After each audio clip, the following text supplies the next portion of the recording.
It's no longer their job to question it. It's their job to be a cheerleader. They've been cheerleaders, CNBC and FNN back in the 90s.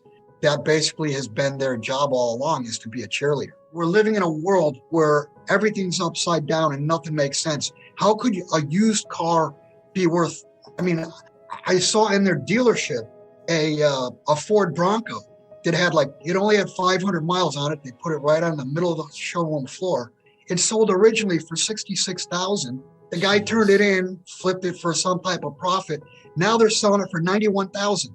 That's insane. That's nuts. I mean, we live in an insane world. Just take it one step further.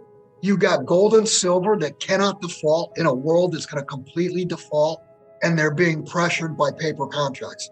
Nothing makes any sense whatsoever.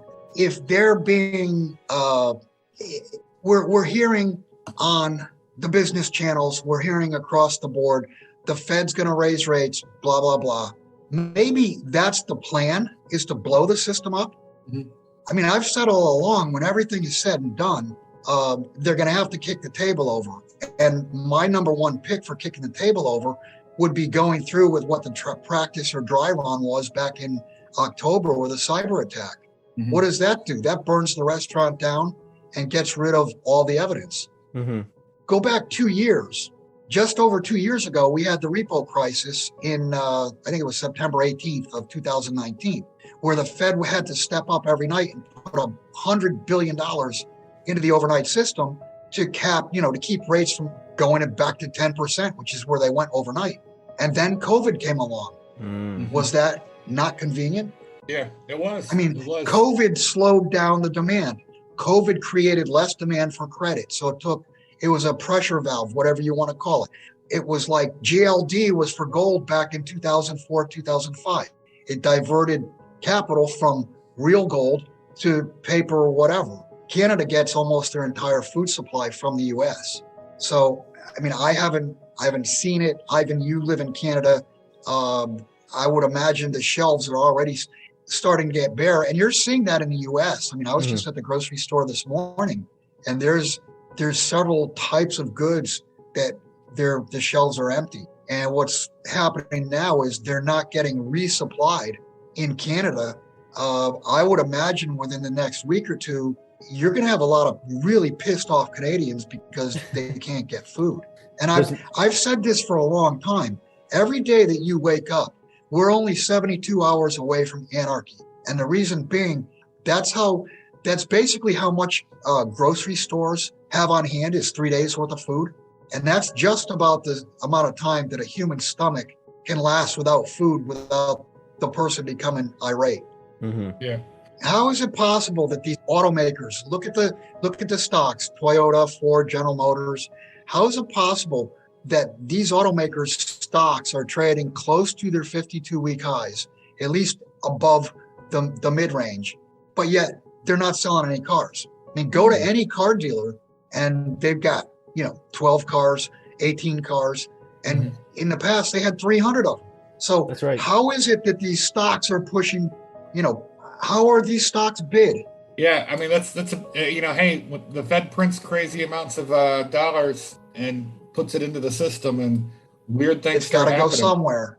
It's got to go somewhere, so it's going to speculation. Right. Does it make sense to buy bonds? I mean, are you going to buy bonds at 1.7, 1.8%? A 10-year bond? Let me be Jim Cramer. You're an idiot. Yeah, I'm an idiot. I'm not buying How could you lend your money on a 10-year bond at 1.8% or a 30-year bond at whatever it is, 2.25%? Yeah. And inflation that they're telling you is 7%. But the real inflation, if you look at John Williams, is 15%. So you're locking in absolutely huge losses year after year. You're an idiot if you buy bonds. Well, let me put it this way. Silver is the fuse, if you will. And actually, there was an article out yesterday by Sprott Money that showed the GDX chart and the silver chart. So that's miners and silver have been in absolute lockstep for at least the last 5 years. The reason they cannot let either miners or silver run loose and go to a true clearing price, which is probably many, many multiples above where we are now, is if either the miners or silver took off, then you start to get serious, and there's already serious bids under the cash market, but you'd have speculators running to gold. Before we continue, help us clicking that YouTube like button and subscribe now to our channel. This shows the algorithm that you valued this information. And it helps us spread that message. Sharing is caring.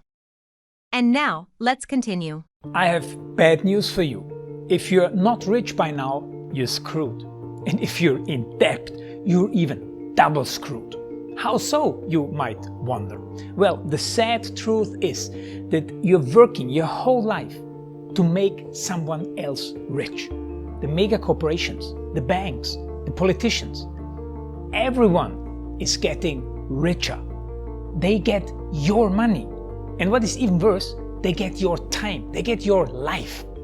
You are not even in a rat race, you're in a financial prison. But what could a solution for you look like? Honestly, I don't know, but I know what a solution for me would look like. It's very simple. I use whatever money I have and I multiply it with 1,000. This could make my life much easier and probably yours as well.